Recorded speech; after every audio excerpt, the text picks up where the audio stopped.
বন্ধুরা, একবার মাতা লক্ষ্মী ও ভগবান বিষ্ণু ক্ষীরসাগরে শিশুনাগের শয্যায় বিশ্রাম নিচ্ছিলেন।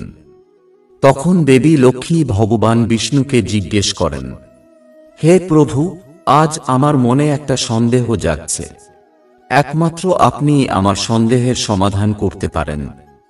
তখন ভগবান বিষ্ণু বলেন, হে প্রিয়, আপনি নির্দ্বিধায় জিজ্ঞাসা করুন, আপনি কি জানতে চান। আমি অবশ্যই আপনার সব প্রশ্নের উত্তর দেব।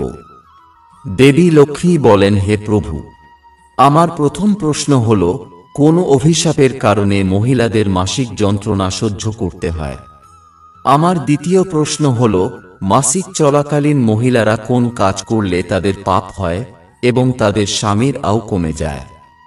আমার তৃতীয় প্রশ্ন হল, মাসিক অবস্থায় যদি কোনো পুরুষ মহিলাকে স্পর্শ করে তাহলে কি হয়? ভগবান বিষ্ণু বলেন, হে দেবী, আজকে আপনি মানবজাতির কল্যাণের জন্য খুব ভালো প্রশ্ন করেছেন।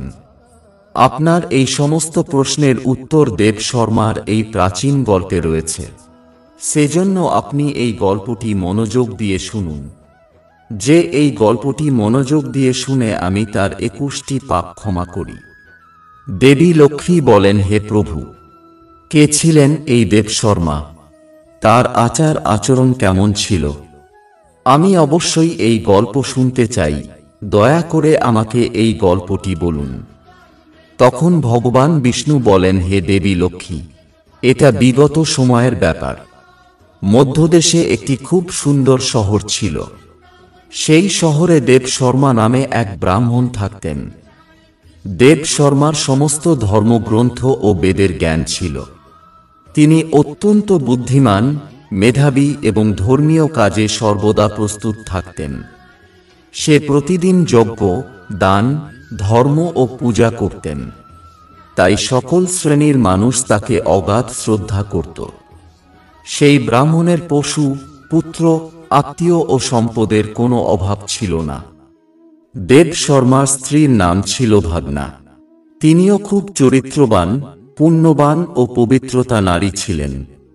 একদিন দেব শর্মা তার বাড়িতে সত্যনারায়ণের পূজার আয়োজন করেন এবং সমস্ত ব্রাহ্মণদের আমন্ত্রণ জানান। এছাড়াও নগরে বসবাসকারী সকলকে পূজা ও খাবারের জন্য ডাকলেন। পুজোর দিন সমস্ত ব্রাহ্মণরা তাঁর বাড়িতে আসেন। দেব শর্মা সমস্ত ব্রাহ্মণদের যথাযথ সম্মান করেন। তারপর তিনি সমস্ত ব্রাহ্মণদের ঘরে ডেকে সুন্দর আসনে বসিয়ে খাবার পরিবেশন করলেন। ব্রাহ্মণদের খাওয়ানোর পর তিনি ভগবানকে স্মরণ করে বস্ত্র ইত্যাদি দান করে সবাইকে বিদায় দিলেন। সেই সকল ব্রাহ্মণ দেব শর্মাকে আশীর্বাদ করে সেখান থেকে চলে গেলেন। এরপর তিনি তার পরিবার, আত্মীয় স্বজন, নগরবাসী এবং অনেক দরিদ্র ও ক্ষুধার্ত মানুষকে খাবার খাওয়ান। এভাবে সবাইকে খাওয়ানো ও পূজা শেষ করে ব্রাহ্মণ যখন তার বাড়ির দরজার সামনে দাঁড়ালেন, তখন তিনি দেখলেন তার বাড়ির সামনে একটি কুকুর ও একটি ষাঁড় কথা বলছে।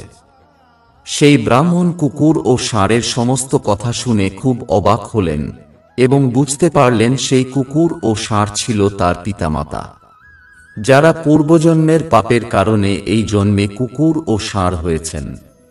তখন সেই ব্রাহ্মণ মনে মনে ভাবতে লাগলেন, আমার মা বাবা আমার বাড়িতে পশু হয়ে এসেছেন, তাদের পরিত্রাণের জন্য আমার কি করা উচিত? এইভাবে চিন্তা করে ব্রাহ্মণ সারা রাত ঘুমাতে পারলেন না এবং সারা রাত বাবা মার কথা ভাবতে লাগলেন। তিনি ভাবলেন, একমাত্র ঋষি বশিষ্ঠই আমার পিতা মাতার মুক্তির সমাধান বলতে পারেন।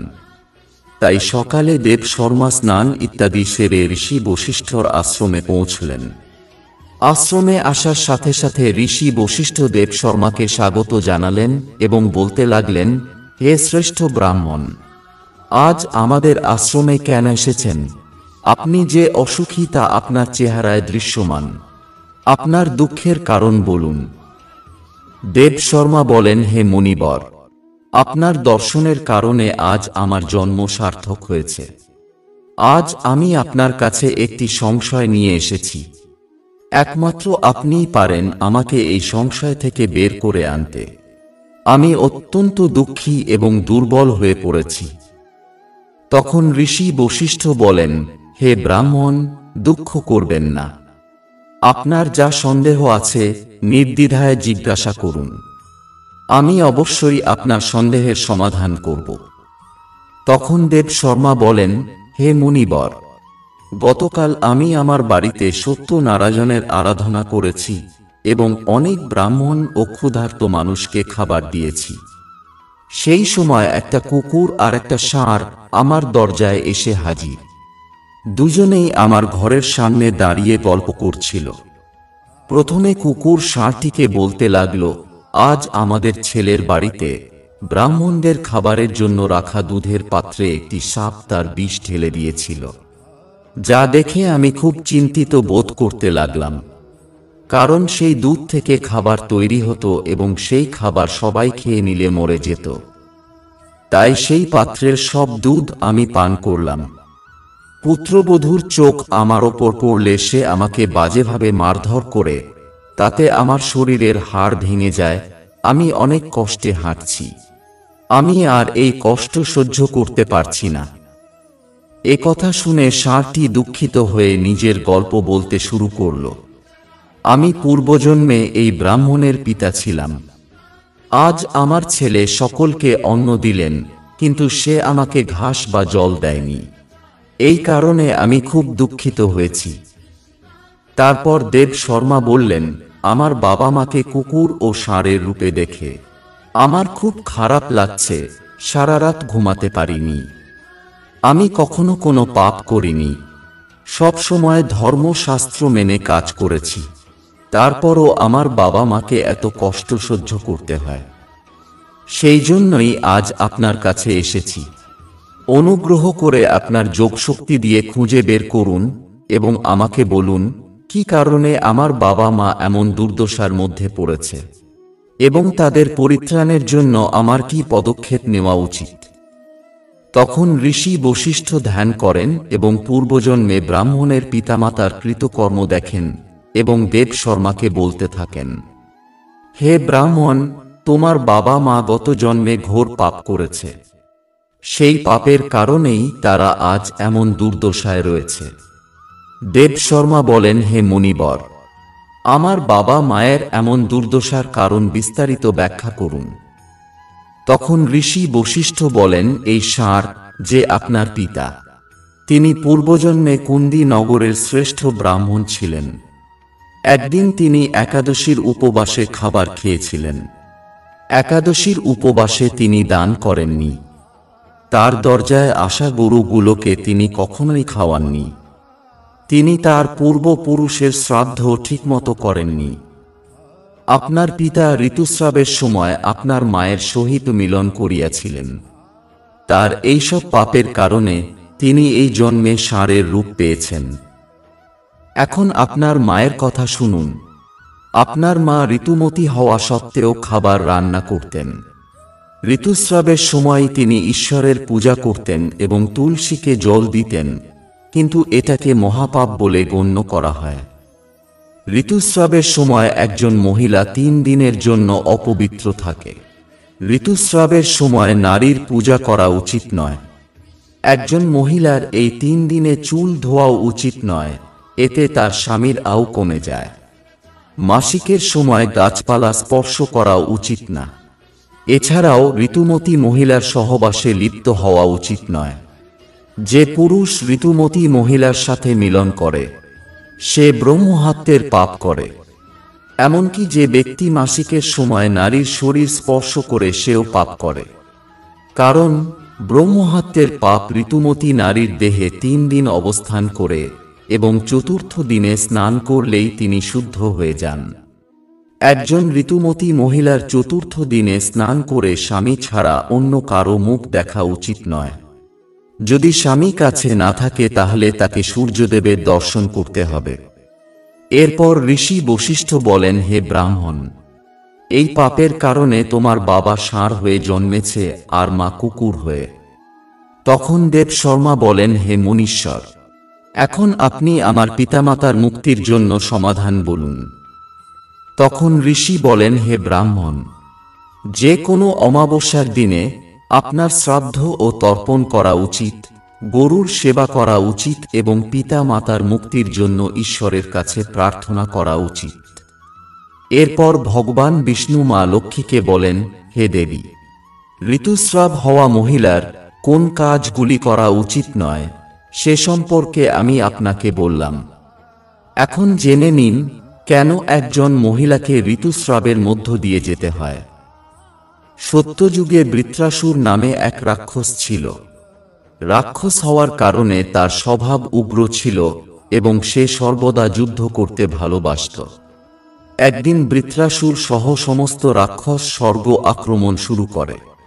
সেই অসুরদের খুব শক্তিশালী অস্ত্র ছিল, যা দেবতারা মোকাবেলা করতে না পেরে ব্রহ্মদেবের কাছে পালিয়ে যায়। তখন ব্রহ্মদেব তাদের অসুরদের পরাজিত করার সমাধান জানিয়ে বললেন, হে দেবগণ, তোমরা এই মুহূর্তে মহর্ষি দধীচির কাছে যাও। তিনি তার শরীরের হাড় থেকে তৈরি অস্ত্র আপনাদের দেবেন। সেই অস্ত্র ব্যবহার করে আপনারা বৃত্রাসুরকে বধ করতে পারবেন। তারপর সমস্ত দেবতারা মহর্ষি দধীচির আশ্রমে যান এবং তার কাছে প্রার্থনা করে তাকে অস্ত্র প্রদানের জন্য অনুরোধ করেন। তারপর জগতের কল্যাণের জন্য মহর্ষি দধীচি তাঁর দেহের অস্থি থেকে অস্ত্র তৈরি করেন। তার মধ্যে একটি বজ্র নামক অস্ত্র দেবরাজ ইন্দ্র গ্রহণ করেন। এরপর সমস্ত দেবতারা বৃত্রাসুরের সাথে যুদ্ধ করতে বের হন। দেবতা এবং অসুরদের মধ্যে ভয়ানক যুদ্ধ সংগঠিত হয়। সমস্ত দেবতারা রাক্ষসদের সাথে লড়াই করার জন্য আকাশে জড়ো হয় এবং আক্রমণ শুরু করে। অগ্নিদেব আগুনের আঘাতে অসুরদের পোড়াতে শুরু করেন। আগুনের প্রভাবে অসুরদের প্রতিটি অঙ্গ জ্বলতে থাকে।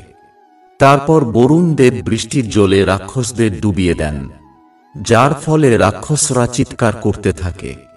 এভাবে কয়েকদিন ধরে অসুর ও দেবতাদের মধ্যে প্রচণ্ড যুদ্ধ চলতে থাকে। অবশেষে দেবরাজ ইন্দ্র ও বৃত্রাসুর মুখোমুখি হয়। উভয়ের মধ্যে প্রচণ্ড যুদ্ধ হয় এবং তারপর দেবরাজ ইন্দ্র তার বজ্রের আঘাতে বৃত্রাসুরকে হত্যা করেন। বৃত্রাসুর মারা যাওয়ার সাথে সাথে ব্রহ্মাহাত্য তার দেহ থেকে বেরিয়ে এসে দেবরাজ ইন্দ্রকে তাড়া করতে থাকে। তারপর সেই ব্রহ্মহাত্য ইন্দ্রের দেহে প্রবেশ করে, যার কারণে ইন্দ্রদেব ব্রহ্মহাত্যের পাপ করেন। এরপর দেবরাজ ইন্দ্র ব্রহ্মদেবের কাছে যান এবং ব্রহ্মহাত্য থেকে মুক্তি চান। তখন ব্রহ্মদেব ইন্দ্রের দেহ থেকে ব্রহ্মহাত্যকে বের হওয়ার নির্দেশ দেন। ব্রহ্মহাত্য ইন্দ্রের দেহ থেকে বেরিয়ে এসে ব্রহ্মদেবকে বলতে থাকেন, হে পরম পিতা, এতদিন আমি বৃত্রাসুরের দেহে বাস করছিলাম, কারণ তিনি বহু ব্রহ্মহাত্য করেছেন। ইন্দ্রদেব তাকে হত্যা করলে আমি ইন্দ্রদেবের দেহে বাস করতে এসেছি। এখন দয়া করে আমাকে একটা উপযুক্ত জায়গা দিন যেখানে আমি থাকতে পারি। তখন ব্রহ্মদেব বলেন, আমি অবশ্যই তোমাকে সঠিক জায়গা দেব। এই বলে ব্রহ্মদেব ব্রহ্মহাত্যকে 4 ভাগে ভাগ করে বললেন, হে ব্রহ্মহাত্য, তোমার প্রথম ভাগ আগুনের মধ্যে থাকবে। যে আগুনে আহুতি দেয় না, আপনি তার দেহে প্রবেশ করবেন। আপনার দ্বিতীয় ভাগ থাকবে জলে। যে জলে থুথু ফেলবে বা প্রস্রাব করবে, আপনি তার শরীরে প্রবেশ করবেন। তারপর তৃতীয় ভাগ থাকবে গাছগাছালির ভিতরে। যে ব্যক্তি বিনা কারণে গাছ কাটবে, সেও ব্রহ্মহাত্যের পাপে দোষী হবে। এরপর ব্রহ্মদেব অপ্সরাদের ডেকে বললেন, হে অপ্সরারা, এই ব্রহ্মহাত্যের চতুর্থ ভাগ আপনাদের গ্রহণ করা উচিত। অপ্সরারা বলতে লাগলেন, হে প্রভু, আপনার আজ্ঞা হলে আমরা গ্রহণ করতে প্রস্তুত, তবে দয়া করে এর থেকে পরিত্রাণ পেতে আমাদের কিছু সমাধান বলুন। তখন ব্রহ্মদেব বলতে লাগলেন, হে অপ্সরারা, যে পুরুষ ঋতুমতী নারীর সাথে মিলন করবে সে এই ব্রহ্মহাত্যের পাপ করবে। এইভাবে ব্রহ্মহাত্যের 4টি অংশ, একটি আগুনে, অন্যটি জলে, তৃতীয়টি গাছে এবং চতুর্থটি মহিলাদের মধ্যে প্রবেশ করেছিল। ব্রহ্মহাত্যের এই ভাগের কারণে নারীদের ঋতুস্রাব হয়। পুরুষ ঋতুস্রাবের সময় কোনো নারীকে স্পর্শ করলে বা মিলন করলে সে ব্রহ্মহাত্যের পাপ করে। এরপর ভগবান বিষ্ণু বলেন, দেবী, আশা করি মহিলাদের ঋতুস্রাবের পিছনের গল্প এবং একজন ঋতুমতী মহিলার কি কি কাজ করা উচিত নয় তার উত্তর আপনি পেয়েছেন। তখন মা লক্ষ্মী বলেন, হে প্রভু, আজ আপনি আমাকে খুব গুরুত্বপূর্ণ জ্ঞান দিয়েছেন। আমি আপনাকে প্রতিশ্রুতি দিচ্ছি যে আমি এমন কোনো মহিলার ঘরে প্রবেশ করব না যে ঋতুস্রাবের সময় পূজা করে বা তার স্বামীর সাথে সম্পর্ক রাখে। তাই প্রিয় বন্ধুরা, মনে রাখবেন ঋতুস্রাবের সময় মহিলাদের এই কাজগুলো করা উচিত নয়। আমরা আশা করি আপনি এই গল্পটি পছন্দ করবেন। ভিডিওটি ভালো লাগলে লাইক, শেয়ার ও সাবস্ক্রাইব করতে ভুলবেন না। ভিডিও দেখার জন্য অসংখ্য ধন্যবাদ।